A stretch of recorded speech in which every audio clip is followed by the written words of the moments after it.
Welcome to the deep dive.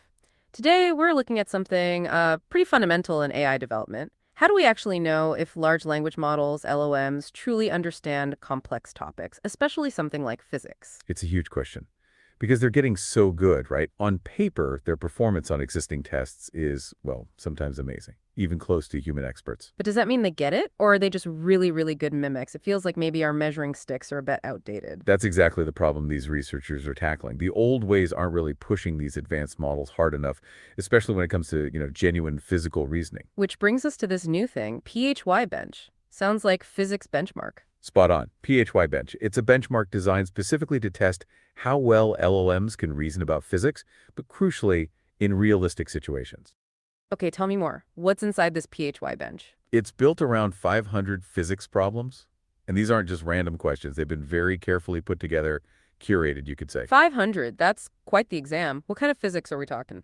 Simple stuff. Oh, it covers a really wide range. You've got your classical mechanics, electromagnetism, thermodynamics, optics, but it also goes into modern physics, even some pretty advanced topics. Advanced how? Well, the difficulty ramps up significantly. It goes from, say, advanced high school level right to problems that you might see in the International Physics Olympiad. Wow, okay, so definitely not trivial. That signals they're really trying to probe deep understanding, not just surface knowledge. Exactly. The goal isn't just to see if an LLM can recall a formula, but if it can apply principles in complex, sometimes quite challenging, scenarios. All right, let's unpack that a bit. You mentioned the old benchmarks aren't cutting it. Why not? What are their main weaknesses when it comes to testing these powerful new LLMs? There are a few key issues the PHYBench creators point out. First, a lot of the reasoning tasks in older benchmarks are just, well, too simple now. But the LLMs have outgrown them. Pretty much, as the paper puts it, as contemporary models achieve increasingly high performance, existing benchmarks are no longer sufficient.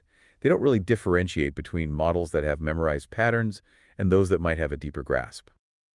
Okay, so they're too easy. What else? Another big one is abstraction. Many benchmarks use problems that are very theoretical, almost purely mathematical, and kind of disconnected from, actual physical reality. Ah, so less about predicting a real bouncing ball and more about solving equations in a vacuum, maybe? Something like that. Yeah, PHYBench really focuses on physical contexts and real-world applications. The idea is, as they say, by anchoring problems in tangible physical situations, our benchmark evaluates how well models understand and reason about the actual world. That makes a lot of sense. You want to know if it understands physics as it happens, not just as symbols on a page. Was there a third limitation? Yes, and it's a crucial one, the scoring.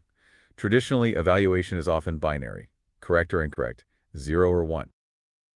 Which sounds blunt. It is. It completely misses the nuances. What if the model understood the core concept but made a small calculation error? Or maybe it got halfway there with solid reasoning. It still gets a 0, same as a totally random answer. Exactly. The paper notes this directly. These methods failed to distinguish between degrees of reasoning quality or partial understanding. You lose all that valuable information about how the model is thinking. Okay, so PHYBench aims to fix these things. More realistic problems, wider difficulty range, and presumably a better scoring system. Let's dig into the design. Those 500 problems, what makes them special? They're described as meticulously curated and really based on real-world physical scenarios. So the grounding in reality we talked about is key. And the range, like we said, from high school up to Olympiad level, ensures it tests across the board. And how do the LLMs answer? Do they just spit out a number? No, and this is really important for probing understanding. The problems are given as text, right, like a word problem. But the answer required is a single, unambiguous symbolic expression. Ah, so like deriving the actual formula, not just calculating 9.8 Miller as well? Precisely. They need to output the mathematical relationship itself using symbols. No equations, no floating point numbers. It forces the model to demonstrate it, understands the underlying physics principles, and how they relate mathematically. That definitely sounds harder. It's testing the language of physics, not just the arithmetic. How did they even create such a challenging set? Sounds like a massive undertaking. It really was. They call it a rigorous dataset curation process. It involved compilers drafting problems, then reviewers checking them. But critically, they also involved 178 human experts physics students from Peking University to help refine and validate the questions. Wow, 178 students. That's serious human input. Absolutely. And they also used AI pre-testing. This served two purposes. One, to catch any unclear wording or issues in the problems themselves. And two, really importantly, to try and prevent data leakage. Data leakage, meaning making sure the LLMs haven't already seen these exact problems during their training. Exactly. You want to be sure the model is solving the problem, not just remembering it. Figure 2 in the paper actually shows a flow chart of this whole careful process. That level of care definitely builds confidence in the benchmark.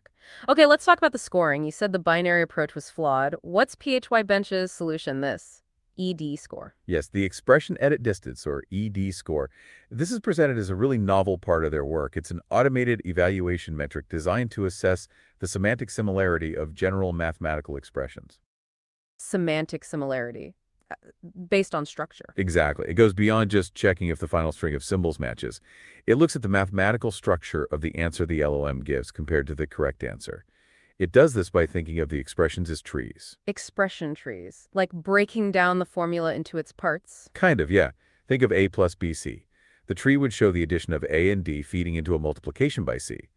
The EED score calculates the edit distance between the tree structure of the model's answer and the tree structure of the correct answer. Edit distance, like how many changes you need to make to transform one tree into the other. Precisely.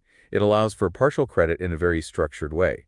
If the model gets the main structure right but messes up a small part, the edit distance will be small and the score will be higher. As they put it, it gives a continuous score that reflects the degree of problem solving achieved, even when exact solutions are unattainable. Okay, that sounds much more formative than just right or wrong. The paper also mentions something called a cluster editing discount. What's that about? Right, that's a clever refinement. Imagine a complex physics answer has several main parts, maybe one term for kinetic energy, another for potential energy, etc. These are like clusters in the expression tree. Okay. The discount means that if the model correctly identifies and includes these major physical components, it gets the big picture right, but makes a small error within one of those components. The penalty is smaller. Ah, so getting the main physical ideas down counts for more than just minor calculation slips within those ideas. Exactly. It recognizes that identifying the core physical elements is arguably a bigger step in understanding than getting every single coefficient perfect, especially compared to, say, completely missing a whole physical effect or adding something irrelevant. That seems like a really smart way to capture nuances in reasoning. And a perfect score is 100. Yep, an ET score of 100 means the model's answer is mathematically equivalent to the ground truth after simplification. Okay, so we have this sophisticated benchmark, PHYBench, and this nuanced EDD score. What happened when they actually tested the big LLMs against humans? Well, the results were pretty stark. They set a human baseline using 81 physics students from Peking University on a subset of the problems. Those students averaged about 61.9% accuracy. Okay, 61.9% for the humans. How did the best LLM do? The top-performing LLM they tested was Gemini 2.5 Pro. Its accuracy, only 36.9%. Wow, that's a big gap. Less than 37% compared to nearly 62% for humans. It really highlights the challenge. The paper states it plainly. Even the most advanced LLM achieved only a 36.9% accuracy, significantly lower than the human baseline.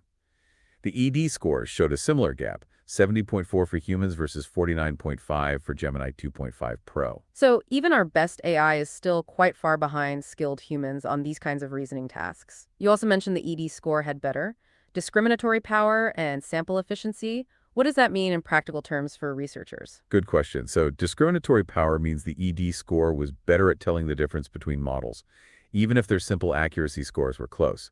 It gives a finer-grained picture of their relative abilities. Okay, more nuance in comparing models and sample efficiency. This is a big practical benefit.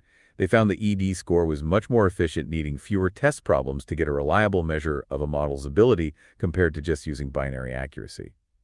The average enhancement was huge, around 304%. So researchers can potentially evaluate models more quickly and cheaply using EED while getting more insightful results. Exactly. It makes the whole benchmarking process more efficient and informative from a research perspective. That's a significant contribution itself. Now, beyond just scores, the researchers dug into the types of errors the LLMs were making, right? They identified physical perception and robust reasoning. Tell us about those. This seems key to understanding why they struggle. Absolutely. This error analysis is, I think, one of the most insightful parts, especially regarding innovation. It helps pinpoint where the reasoning breaks down. They define two main categories: physical perception, or PP, and robust reasoning, or RR. Okay, let's start with physical perception. What kind of errors fall under PP? PP errors happen right at the start, basically. It's about failing to correctly understand the physical situation described in the problem. This could mean misidentifying the objects involved, misunderstanding the forces or constraints, or making wrong qualitative judgments about what's happening physically. So fundamentally misinterpreting the setup. Yes, the researchers call these critical decision nodes. If you get this wrong, even perfect math later on won't save you. They give an example in Figure 5, Problem 1, a kinematics problem, where an advanced LLM apparently made a wrong assumption about angular velocity, something a human might intuitively see is wrong.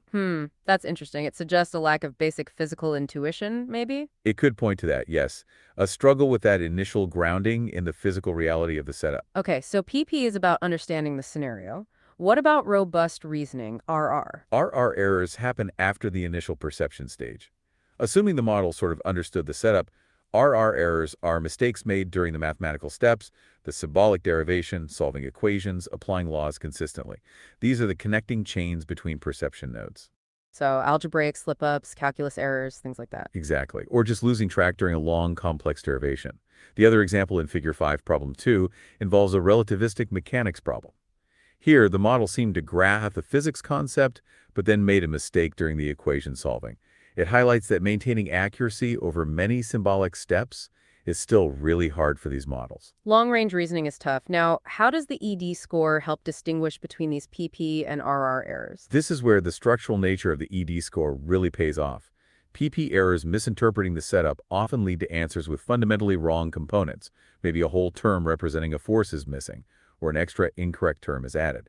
The EED score, by comparing tree structures, easily picks up these big structural differences, resulting in a lower score. Okay, sees the main pieces are wrong. Right. Whereas RR errors, the math mistakes, might lead to changes within the structure, like a wrong coefficient or a sign flip. The overall structure might still resemble the correct answer partially, but the edits needed to fix those specific mathematical steps will increase the edit distance and lower the ED score. So the type of structural difference gives clues about the type of error. Precisely. It helps diagnose whether the core problem was misunderstanding the physics or messing up the math, RR. And interestingly, they found that smaller models, like the 32 billion parameter ones, seemed particularly prone to physical perception errors. Fascinating. Suggests that maybe just scaling up isn't enough to fix that fundamental perception issue. So, stepping back, what do the creators see as the big picture significance of PHYBench? What's its main contribution to AI progress? They really stress that PHYBench is designed to push AI beyond just pattern matching or memorization, which current models are great at.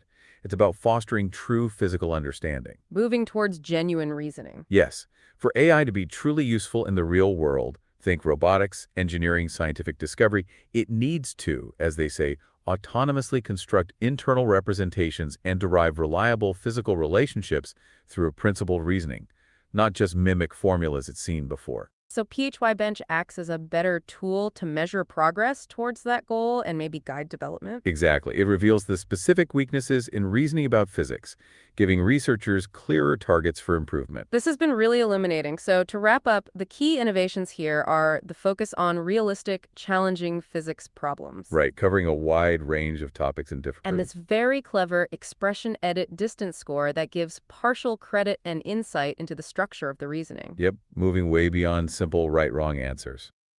And the big takeaway seems to be that, despite impressive progress, today's best LLMs still have a long way to go to match human physical reasoning capabilities. That performance gap is significant, yeah. And the error analysis into physical perception versus robust reasoning gives us crucial clues about why that gap exists. It shows where the models are stumbling. It definitely makes you wonder what the next breakthrough needs to be. Is it about building better physical intuition into these models? Or refining their symbolic math skills? Or maybe something entirely different? PHYBench seems like it gives us a much sharper lens to ask those questions. Those are exactly the questions this kind of work prompts. And for anyone listening who wants to dig deeper, the PHYBench dataset, the problems, the results, it's all publicly available. You can find it at phybench-official.github.our-phybench-demo. Great. We'll make sure that link is available. Definitely worth exploring if you're interested in the frontiers of AI reasoning. Thank you so much for breaking that down for us. My pleasure. It's fascinating stuff. Thank you for joining us for this deep dive. Until next time, keep questioning.